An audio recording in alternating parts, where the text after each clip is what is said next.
If there is anything that F1 fans do hate is, well, the lack of women when it comes to sports, especially when you talk about Formula One. And well, this year, or for some time now, Formula One has launched a new series called F1 Academy, which is purely based for women. Now, of course, there was previously the W Series, a series that was launched in 2019 and is probably still going on. I'm not sure because nobody is hearing anything about it right now. But the F1 Academy is a new way of launching women into the pinnacle of motorsport, which is Formula One. And the W Series didn't really promote that. They didn't really have opportunities for women to get into the seat of a 1,000 horsepower Formula One car. But the F1 Academy might just prove to have that, I guess. But as the series is beginning, it's not taken a good start, as there have been many issues that will be explained in this video.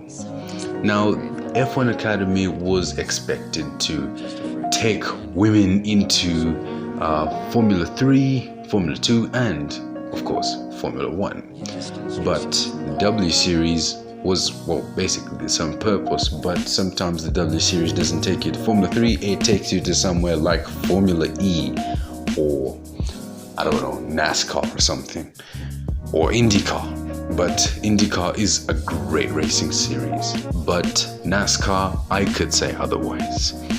But a lot of people expect F1 Academy to be women's biggest stage when it comes to single-seater racing, to put the women into the seat of Formula One. But there have been a few issues as the series has begun. Well, I'll firstly start off with number one. This is the lack of publicity the series is getting.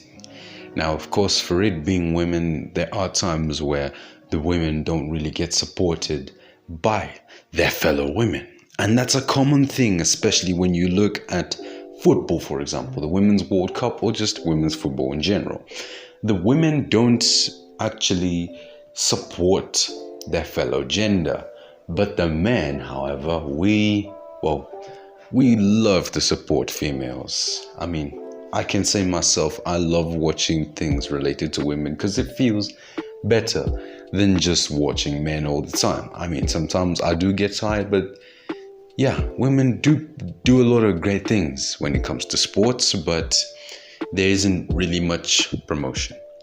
Now, there's this big issue that is, well, this issue is probably the biggest. And, well, I don't know why, whether it's costs or anything, but broadcasting. We saw that the W Series was being broadcasted. We saw, the W Series was broadcasted, live TV, sometimes a feeder series for Formula One. Actually, it is a feeder series for Formula One, but it was broadcasted.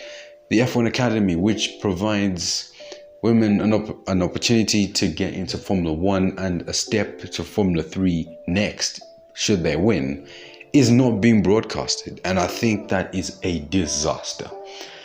I feel like the lack of broadcasting ruins the whole thing.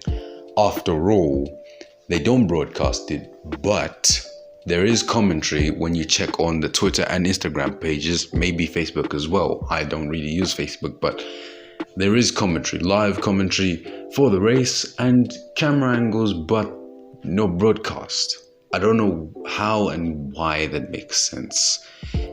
I mean, I don't even know. And there's the third one, which goes hand in hand with all of these, which is, well, highlights releasing midweek, 15 minutes. I think that's what it said, 15 minutes of highlights releasing midweek. So if there is a race, like let's say the one we had this weekend, it was on a Saturday and the highlights will probably release on Wednesday, which feels crazy and, well, kind of hilarious and, well, silly, because Formula One, I know it's the pinnacle of motorsport and It's the biggest motorsport in the world, and it's got a huge brand, especially with the Americans getting into it so much through Drive to Survive there.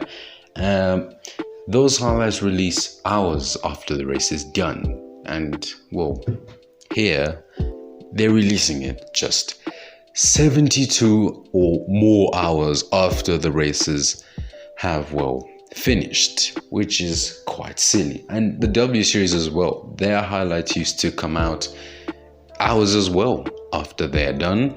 I don't know why these are, well, releasing midweek when they've long happened.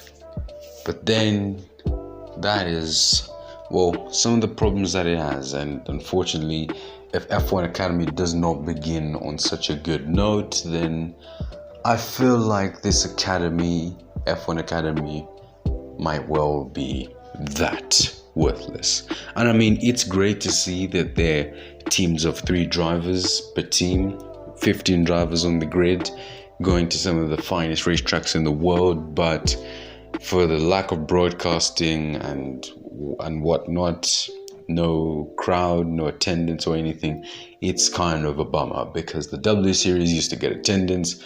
I mean, well, even though it was an F1 Vita series and support series like that, even when it was first getting started in 2019, when it never used to cooperate with Formula One, it was still being watched. And I mean, there was still publicity, but F1 Academy just doesn't like that. And I feel like these talented women on the grid who are fighting for a shot at getting into the pinnacle of motorsport, I mean, they deserve a lot better. I mean, I respect women a lot. I really do. And I think we should see female Formula One drivers in the future, because there is no way I'm going to stop watching Formula One until I see a female driver on the grid. And, well, that's all I have to say. Thank you guys so much for watching. Subscribe to the channel if you're new, like the video if you enjoyed it, and, well, comment what you have to say on your opinion about F1 Academy. And, well, and from me, Octave F1, it's goodbye.